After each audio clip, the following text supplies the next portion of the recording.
তীব্র প্রতিবাদ জানাচ্ছি।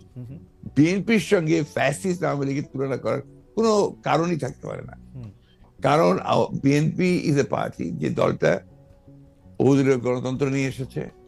আওয়ামী লীগ একদলীয় শাসন ব্যবস্থা বাকশালে ছিল, আমরা বহুদলীয় গণতন্ত্র নিয়ে এসেছি। আমরা সংসদীয় গণতন্ত্র নিয়ে এসেছি, ম্যাডাম জিয়া নিয়ে এসেছেন। আমরা তত্ত্বাবধায়ক সরকার বিধান পাশ করেছি পার্লামেন্টে, এবং আমাদের কাছে ফ্যাসিস্ট আবার এখন পর্যন্ত তো প্রশ্নই উঠতে পারে না। আমাদের যে পার্টির স্ট্রাকচার, আমরা যে কাজ করেছি, সেগুলো সমস্ত গণতন্ত্রের পক্ষে গেছে। এবং 14 বছর লড়াই করেছি তো ফ্যাসিস্ট হওয়ার জন্য নয়, গণতন্ত্রকে প্রতিষ্ঠা করবার জন্য। সুতরাং এই কথাগুলো যখন বলা হয়, তখন এই কথাগুলো আমার কাছে মনে হয় যেটা আপনার শুধুমাত্র হয় কথার কথা বলার জন্য বলা হয়, অথবা বিএনপিকে আপনার ছোট করে খাটো করে দেখানোর চেষ্টা করা হয়। কিন্তু এইখানে তো পাশাপাশি আরো দুটো সত্য আছে। একটা সত্য হচ্ছে যে বিএনপিও তো আসলে ক্ষমতায় ভারসাম্যের কথা বলছে, এবং সেই ক্ষমতায় ভারসাম্যের কথা বলতে গিয়ে এই প্রধানমন্ত্রী, উপপ্রধানমন্ত্রী, রাষ্ট্রপতি, উপরাষ্ট্রপতি জাতীয় সংস্কারের কথা বলছে, এই বিষয়টি যেমন আছে। এবং বিএনপিও রাষ্ট্র ক্ষমতায় ছিল, তখনও বিএনপিতে আসলে ক্ষমতার ভারসাম্য আছে কিনা সেটা নিয়ে প্রশ্ন উঠেছে। আবার আপনি যদি আমাকে অনুমতি দেন, আমি বলবো যে বিএনপির একজন খুব গুরুত্বপূর্ণ শীর্ষস্থানীয় নেতা জনাব মওদুদ আহমেদ, আমি তাকে কোট করছি, তিনি লিখেছিলেন, আমরা ক্ষমতায় গেলে বিএনপি সাফল্য হবে আরও কম, কারণ দলটি শাসন কৌশলে কোনো উন্নতি হয়নি, দলটিতে নেই কোনো আত্মোপলব্ধি এবং আত্মসংশোধন শব্দ দুটির অস্তিত্ব।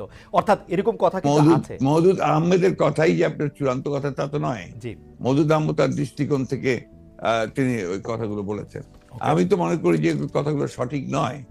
বিএনপি একটা পার্টি, যে পার্টিটা আপনাকে গণতন্ত্রকে রিইন্ট্রোডিউস করেছে, মাল্টি পার্টি সিস্টেম ইন্ট্রোডিউস করেছে, আগে আমি বললাম, আর রিপিট করতে চাই না। তো বিএনপিকে ওই দলের সঙ্গে বা ফাইজারের সঙ্গে তুলনা করাটাকে আমি মনে করি এটা একটা সঠিক তো নয়। আমি মনে করি এটা একটা উদ্দেশ্য প্রণোদিত। আচ্ছা, আরেকটি ব্যাপার, সেটি হচ্ছে আমার আগেকার প্রশ্নের সাথে সম্পর্কিত, যে গণ অভ্যুত্থানের মুখে শেখ হাসিনার দেশ ছেড়ে পলায়ন, আওয়ামী লীগের নিষ্ক্রিয়তা এক ধরনের, মানে আওয়ামী লীগ দেশের রাজনৈতিক প্রেক্ষাপট থেকে বাদ হয়ে গেছে। কেউ কেউ আমাদের মিডিয়ার ভাষায় কেউ কেউ বলছেন যে একটা -1 হয়ে গেছে। অন্তর্বর্তী সরকারকে নিয়ে কোনো -2 সংখ্যা কি আছে? কেন এই প্রশ্নটি উঠছে সেটিও আমি বলি, যেটা কিছুটা আপনি আগেই প্রশ্ন করেছেন, যে আওয়ামী লীগ আমলে কিন্তু আমরা দেখেছিলাম যে বেগম খালেদা জিয়ার চিকিৎসার জন্য বারবার বলা হচ্ছিল, কিন্তু 3.5 মাস পরেও বেগম জিয়া এখনও দেশে আছেন, তারেক রহমান সাহেব এখনও দেশে ফিরেন নাই। তো এইটার ক্ষেত্রে কি -2 কোনো আশঙ্কা আপনাদের মধ্যে রয়েছে কিনা অন্তর্বর্তী সরকারকে নিয়ে? এই -2 তো এসেছিল আপনার 111-এ। এখন আপনার এই -2 কোনো সমস্যা নেই। কারণ হচ্ছে যে আমরা আগেই বলেছি, আমি গতকাল একটা ইন্টারভিউতে বলেছি, যে বিএনপিকে এখন আর কেউ মাইনাস করতে পারবে না। এক। 2 নম্বর হচ্ছে, আওয়ামী লীগ যদি নিজেরা মাইনাস হয়ে গিয়ে থাকে, তো সেটা তো আওয়ামী লীগ হয়েছে, কারণ সে দেশেই নাই, তার নেত্রী পালিয়ে গেছে। সুতরাং আপনার এই জায়গাতে তো তারা নিজেরাই চলে গেছে। এখানে একটা জিনিস আমাদের সবসময় মনে রাখতে হবে, যে রাজনৈতিক দলটি পলিটিক্যালি ব্যাংক্রাফট হয়ে যায়। আওয়ামী লীগ তো এখন আসলে পলিটিক্যালি ব্যাংক্রাফট একটা রাজনৈতিক দল। আমি আগে থেকেই বলছিলাম কথাটা আর কি। তার কোনো রাজনীতি নেই। সে ক্ষমতাকে এমন ভাবে ব্যবহার করেছে তাদের ব্যক্তিগত স্বার্থে, দলীয় স্বার্থে না, প্রত্যেকের ব্যক্তিগত স্বার্থে। They have minted money like anything. দেশকে তারা একেবারে ফোকলা করে দিয়েছে, এবং সেই দেশকে ফোকলা করে দিয়ে পালিয়ে গেছে, এবং এটা জনরোষে পালিয়েছে। নর্থদের যে কোনো মিলিটারি কু বা কিছু হয়েছে, পিপলস রেট, জনরোষ, সেই রোষে তাকে পালিয়ে জীবন বাঁচাতে পালিয়ে যেতে বাধ্য হয়েছে। এই বিষয়গুলো আমাদের মাথায় রাখতে হবে। আমরা কোনো মতেই যেন চেষ্টা না করি এটাকে কোনো মতে খাটো করা। ফ্যাসিস্ট আওয়ামী লীগ রেজিম এতে বাধ্য হয়েছে দেশ থেকে পালিয়ে যেতে জনরোষে। ওকে, গত 15 বছরে আওয়ামী লীগের শাসনকে যে ফেসিবাদী বলা হচ্ছে, এবং তার যে পালিয়ে যাওয়াটা, যেটি আসলে আপনি এখন বর্ণনাও করলেন, দুর্নীতি, তারপরে নানা ধরনের নানা কারণে, কিন্তু তার পেছনে আপনাদের আমলে যে 20 বছর আগে 21 আগস্টে গ্রেনেড হামলা, বিচারকদের বয়স বাড়িয়ে তত্ত্বাবধায়ক সরকারকে প্রশ্নবিদ্ধ করার মাধ্যমে শেখ হাসিনাকে কর্তৃত্ববাদী শাসনের দিকে নিয়ে যাওয়া, এ নিয়েও আসলে নানা ধরনের আলোচনা আছে। এই দুটি ঘটনা যদি হাইন্ডসাইট আপনি একটু দেখেন, যে মানে যেগুলি হচ্ছে ক্রাইমের ঘটনা, অর্থাৎ হচ্ছে 21 আগস্টের গ্রেনেড হামলা, 10 ট্রাক অস্ত্র, আবার অন্যদিকে তত্ত্বাবধায়ক সরকার ব্যবস্থাটাকে একটা এরকম জায়গায় নিয়ে যাওয়া, এই দুটিকে আপনি আপনার মূল্যায়ন আমরা একটু শুনতে চাই যে দুটি আপনার 21শে আগস্টের যে ঘটনা, এই ঘটনার সঙ্গে বিএনপিকে জড়িত করা এবং বিশেষ করে তারেক রহমান সাহেবকে জড়িত করা, এটা পুরোপুরি ভাবেই রাজনৈতিক উদ্দেশ্য প্রণোদিত।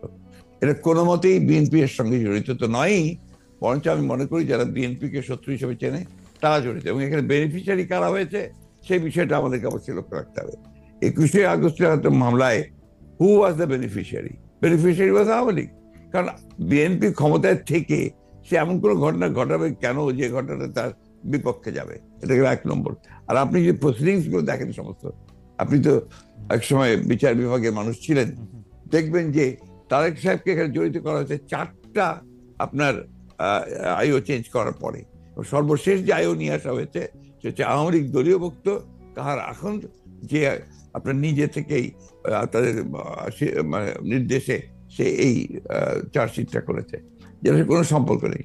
অন্যদিকে যে আপনার মূল আসামি ছিল, ভদ্রলোকের নাম আমি বলে যাচ্ছি, মৌলানা মুফতি মোহাম্মদ, তিনি তাকে দিয়ে 164 দিন তাকে টর্চার করে তাকে দিয়ে একটা আপনার স্টেটমেন্ট করিয়ে নিয়েছিল।